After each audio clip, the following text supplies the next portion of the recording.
Welcome to qnawire. Here we're given a device that's attached to a crank. A is moving based on the rotation of the crank. A is 30 degrees below the horizontal. B is forced to move in a horizontal direction here. So what we're going to do is use all of this information, and the length of OA is 0.08 meters, to figure out how fast B is moving here and what the angular velocity of AB is about our center of rotation C. So what we can do is calculate the velocity of A first.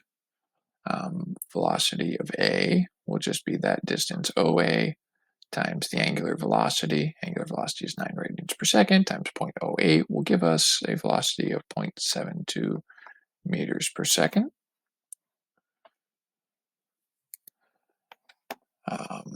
We can then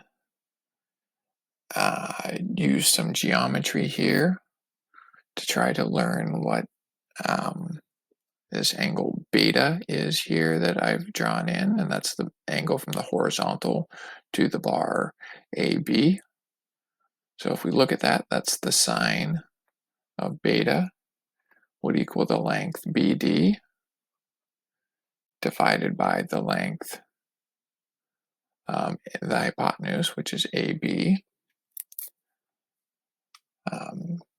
So that distance BD is a little complicated, but we can figure that out if we're careful. So that will be the distance BE, which is just 0.1 meters. So that'll be 0.1 meters plus the horizontal or the vertical distance in this O of that OA link, which will just be 0.08 times the sine of that 30 degrees there. And we divide that by the length AB, which is just 0.2 meters.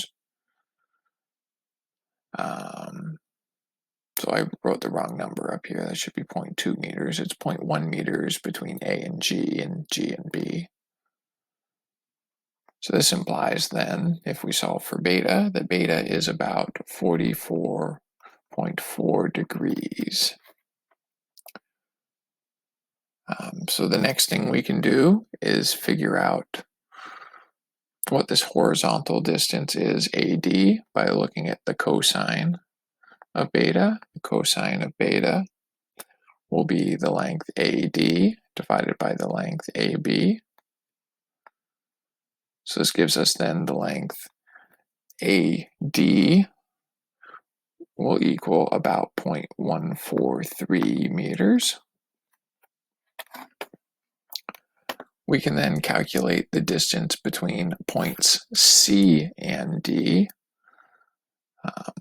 by looking at the tangent of this angle right here, which will just be 30 degrees because it's the same angle that we had up in our OA triangle. So the tangent of that 30 degrees will equal the opposite side, which is CD or DC, divided by the distance AD. So that implies then that our distance CD equals 0.083 meters. So a lot of geometry so far, and we're going to need a little bit more before we get to our results. So now we want this entire length BC here. Our entire length BC will just be the BD that we found already, plus the length CD that we just found. So that will be that 0.1 plus the 0.08 times the sine of 30 degrees, plus the 0.083 meters. And when we put those into our calculator, we get about 0.222 meters for the length BC.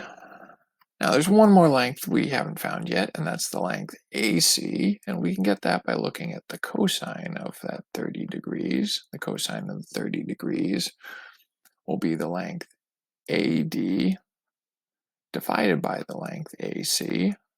We can solve this for our length AC to find a length of 0.165 meters. Then at this point, we're ready to actually calculate our angular velocity and our linear velocity. So our angular velocity